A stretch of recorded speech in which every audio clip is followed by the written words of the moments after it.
Você já parou para contar quantas vezes checou o celular hoje? Quantas tarefas riscou da sua lista? Quantos minutos perdeu no trânsito pensando que poderia estar fazendo algo útil? Se você é como a maioria das pessoas hoje em dia, provavelmente vive numa corrida constante contra o tempo. Acordar às 5 horas para ser mais produtivo. Transformar cada momento livre numa oportunidade de crescimento. Otimizar, hackear, maximizar. Mas e se eu te dissesse que essa obsessão por produtividade, essa coisa que deveria nos libertar, na verdade virou nossa maior prisão? Hoje vamos conversar sobre algo que todo mundo sente, mas poucos param para questionar. Como a cultura da produtividade extrema está, literalmente, roubando nossa vida. E por que talvez seja a hora de desacelerar para, paradoxalmente, viver melhor. Primeiro, vamos entender o que diabos é essa tirania da produtividade. Não estou falando de ser organizado ou eficiente no trabalho. Isso é saudável. Estou falando daquela pressão constante de que cada segundo da sua vida precisa gerar algum resultado mensurável. Sabe quando você se sente culpado por assistir um filme sem fazer nada ao mesmo time? Ou quando transforma hobbies em side hustles porque, pelo menos, rende alguma coisa?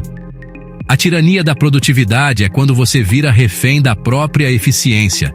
É quando descansar vira procrastinação. Quando você mede o valor do seu dia pela quantidade de tarefas completadas, não pela qualidade das experiências que teve. E olha, isso não surgiu do nada.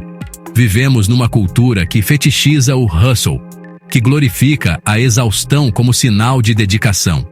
Redes sociais cheias de entrepreneurs de 20 anos vendendo rotinas milagrosas. Podcasts sobre como dormir 4 horas e ainda assim conquistar o mundo. O problema é que compramos essa história. E aí começamos a aplicar métricas de produtividade em áreas da vida que nunca deveriam ter métricas. Como você mede a produtividade de uma conversa com um amigo? De um pôr do sol? De não fazer absolutamente nada num domingo à tarde?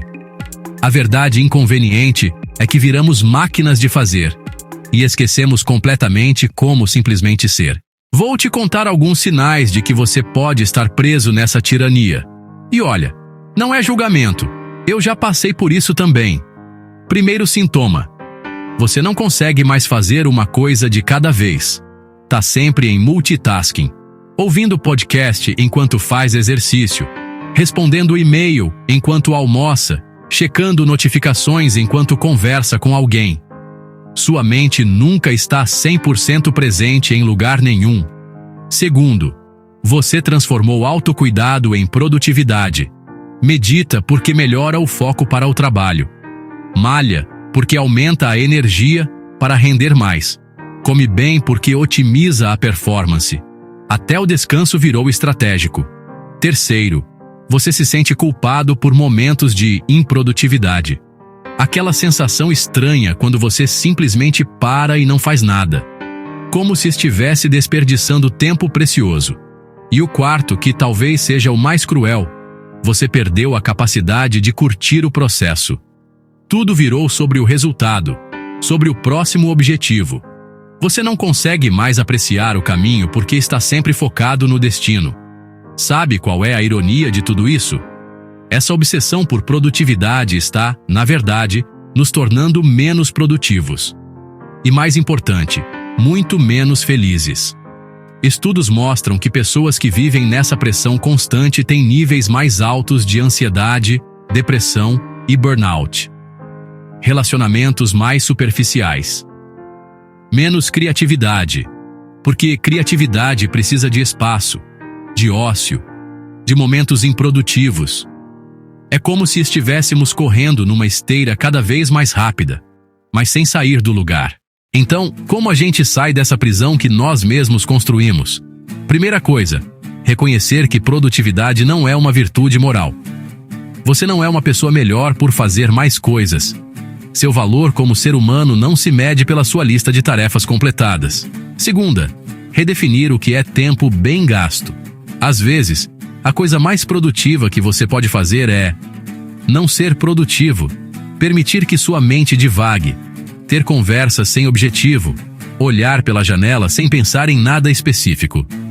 Terceira coisa, e essa vai doer. Você precisa aprender a dizer não.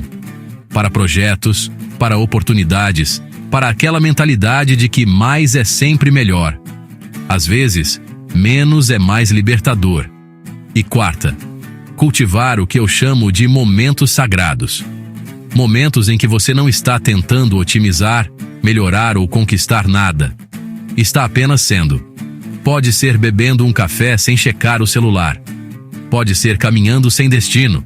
Pode ser simplesmente respirando. Olha, não estou pregando preguiça ou falta de ambição. Estou falando de uma relação mais saudável com a produtividade. Uma relação onde ela serve você, não o contrário. Porque, no final das contas, qual é o objetivo de sermos produtivos? É para ter uma vida melhor, certo?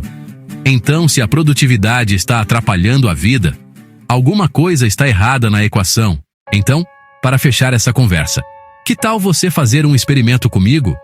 Nos próximos dias, tenta identificar um momento em que você se sente pressionado a ser produtivo. Pode ser no trânsito, no intervalo do trabalho, num domingo à tarde. E em vez de preencher esse tempo com alguma tarefa útil, simplesmente não faz nada. Observa o que acontece. Nota a ansiedade que surge, a culpa, a sensação de estar desperdiçando tempo. E então respira fundo e lembra: você não é uma máquina. Você é um ser humano. E ser humano inclui momentos de improdutividade. A vida não é um projeto a ser otimizado. É uma experiência a ser vivida. E se este vídeo te fez repensar sua relação com a produtividade, se inscreve no canal e ativa o sininho. Toda semana eu trago reflexões assim, sobre como viver de forma mais consciente num mundo que constantemente tenta nos acelerar. Compartilha com alguém que também pode estar preso nessa tirania. Às vezes, a gente precisa ouvir que está tudo bem não ser produtivo o tempo todo. E me conta nos comentários: qual é o seu maior desafio para desacelerar?